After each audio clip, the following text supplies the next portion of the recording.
اوقات بہت سی محنتوں کا نتیجہ انسان دیکھتا ہے کہ ضائع چلا گیا. میں نے 10 سال محنت کی، حاصل کوئی نہیں نکلا. یہ ثمرات کیا ہیں؟ محنتیں، محنتوں کے ثمرات کا ضیاع.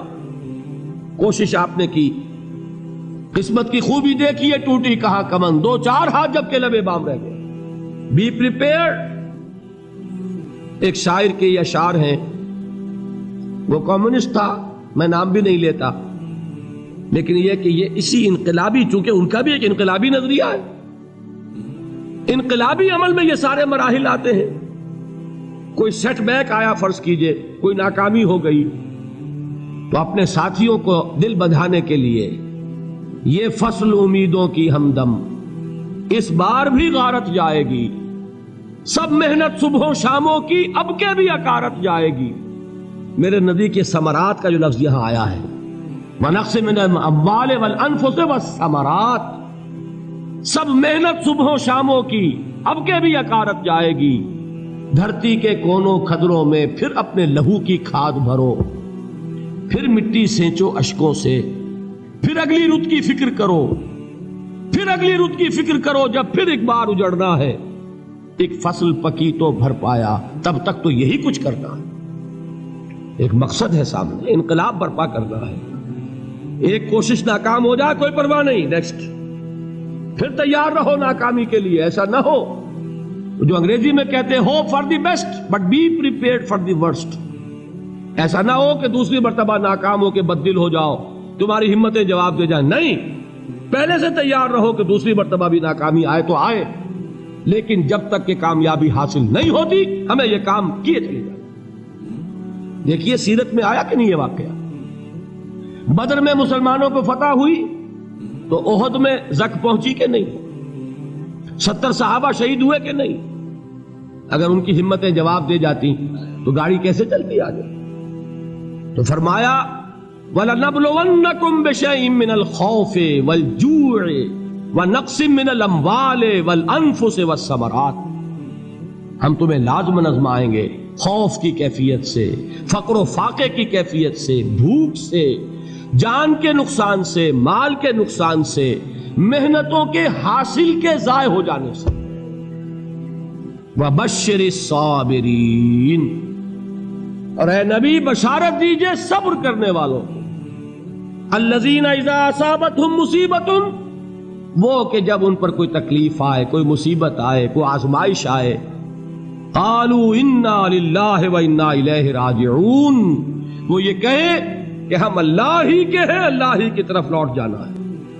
یہ وہی انداز ہے جو میں نے فارسی کا شعر سنایا تھا آپ کو کہ سرے تسلیم خم ہے جو مزاج یار میں آئے. وہ ہمارا مولا ہے، ہمارا آقا ہے، اگر اسے یہی منظور ہے تو ہمیں بھی یہی منظور ہے. میں نے تسلیم و رضا کی بات کی تھی نا، آپ کو کچھ شعر سنائے تھے. ایک شعر اور سنیے، اور یہ کس کا ہے؟ محمد علی جوہر کا. ایک مرتبہ جیل گئے، ان کی ایک بیٹی جوان بیمار ہوئی، فوت ہو گئی. باہر چھوڑا انگریز نے، جاؤ بھائی دفن کر دو بیٹی کو. دوسری مرتبہ جیل گئے، دوسری جوان بیٹی اسی مرض میں مبتلا ہوئی. اب یہ جیل میں ہے، خبر پہنچی کہ دوسری بیٹی کے اوپر بھی اسی مرض کا حملہ ہوا ہے. ایک نظم لکھی ہے جس کا آخری شعر یہ ہے، تیری صحت ہمیں منظور ہے لیکن اس کو نہیں منظور تو پھر ہم کو بھی منظور نہیں. یہ ہے، جب تک یہ کیفیت نہ ہو اس میدان میں آدمی ثابت قدم نہیں رہ سکتا کہ میرے رب کو اگر یہ منظور ہے تو یہی مجھے منظور ہے، اور تیری صحت ہمیں چاہیے تو ضرور، لیکن ہمارے رب کو منظور نہیں تو ہمیں بھی منظور. راضی برضائے رب. وَبَشِّرِ الصَّابِرِينَ الَّذِينَ إِذَا أَصَابَتْهُمْ مُصِيبَةٌ قَالُوا إِنَّا لِلَّهِ وَإِنَّا إِلَيْهِ رَاجِعُونَ. نہ شود نصیب دشمن کے شود ہلاک تیغت، سر دوستہ سلامت کے تو خنجر آزمائی. اولئک علیہم صلوات من ربہم ورحمہ، یہی ہے وہ لوگ جن پر ان کے رب کی طرف سے عنایتیں ہیں اور رحمتیں ہیں. وَأُولَٰئِكَ هُمُ الْمُهْتَدُونَ، اور یہی ہے وہ لوگ جو کامیاب ہونے والے ہیں، ہدایت پانے والے، ہدایت یافتہ. اسی سورہ بقرہ میں ذرا آگے چل کر، یہ تو ہے 20واں رکوع، 19واں رکوع. 21ویں رکوع کی پہلی آیت ہے لیس البر ان تولوا وجوہکم قبل المشرق والمغرب ولكن البر من آمن بالله واليوم الآخر والملائكة والكتاب والنبيين وآتى المال على حبه ذوي القربى واليتامى والمساكين وابن السبيل والسائلين وفي الرقاب وأقام الصلاة وآتى الزكاة والموفون بعهدهم إذا عاهدوا والصابرين في البأساء والضراء وحين البأس. اب یہ آیت جو ہے سورۃ العصر میں جو مضامین آئے تھے سارے اس میں موجود ہیں.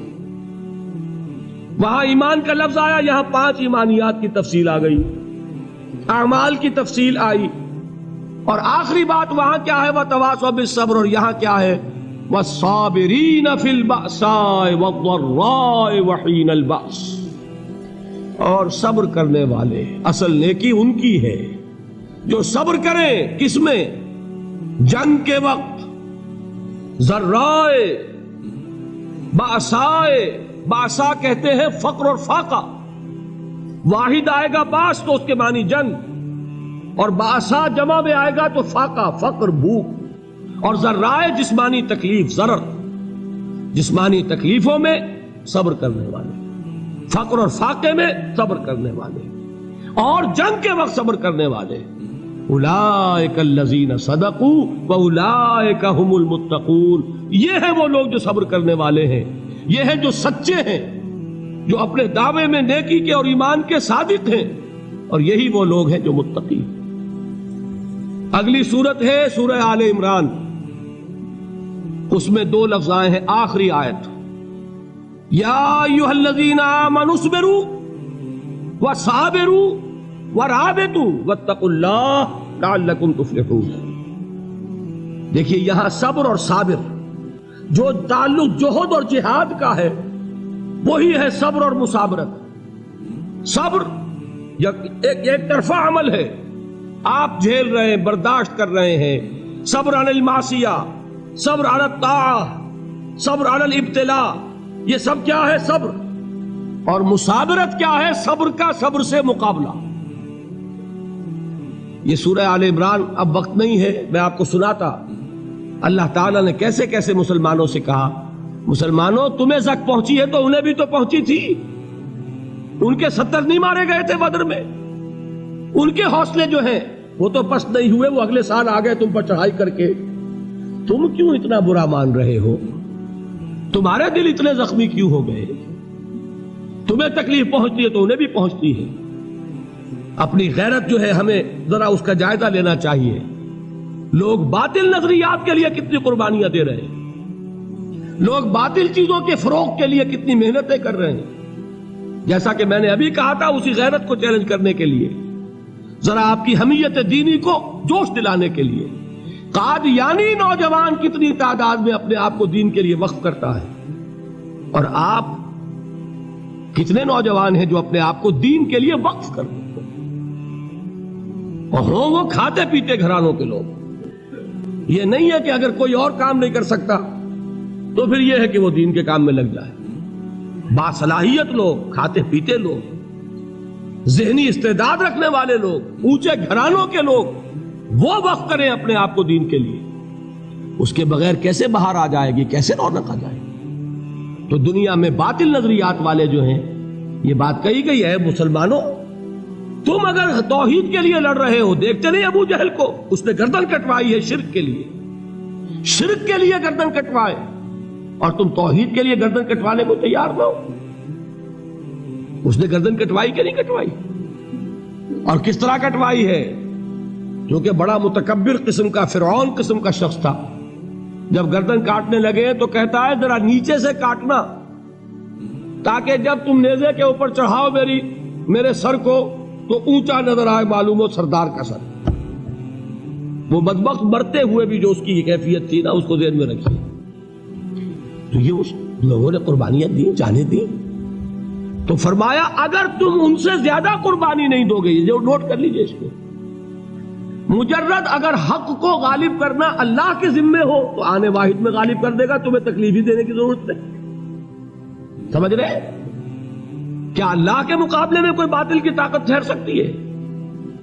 یہ تمہارے ایمان کا امتحان ہے، یہ تمہارے خلوص کی آزمائش ہے، یہ تمہارے امتحان کا ثبوت درکار ہے کہ اللہ تعالیٰ دیکھنا چاہتا ہے تم اس کے لیے اپنی جانیں قربان کرنے کو تیار ہو کہ نہیں، تم اس کے لیے تن من دن لگانے کو تیار ہو کہ نہیں۔ اور یہ جان لو کہ اگر کفار اور مشرکین اور ملحدین اور باطل نظریات والے وہ جو کچھ قربانیاں اپنے باطل نظریات کے لیے دے رہے ہیں ان سے زیادہ اگر تم نہیں دو گے تو حق غالب نہیں ہوگا۔ انہوں نے جو صبر کیا ہے اپنے باطل نظریات پر، اگر تم اس سے زیادہ صبر کا ثبوت نہیں دو گے اپنے اس حق پر تو حق غالب نہیں ہوگا۔ اس لیے فرمایا یا ایھا الذین آمنوا اصبروا وصابروا، نہ صرف یہ کہ صبر کرو بلکہ صبر میں اپنے دشمنوں سے آگے نکلو، ان کے صبر سے بڑھ کر صبر کرو۔ وَرَابِطُوا، مرابطہ کہتے ہیں چوکس رہنا، ہوشیار، پہرا دو، ایسا نہ ہو کہ دشمن جو ہے غفلت میں تمہارے اوپر کوئی حملہ جو ہے کر بیٹھے۔ وَاتَّقُوا اللَّهَ، اور اللہ کا تقوی اختیار کرو، لعلکم تفلحون، تاکہ تم فلاح پاؤ۔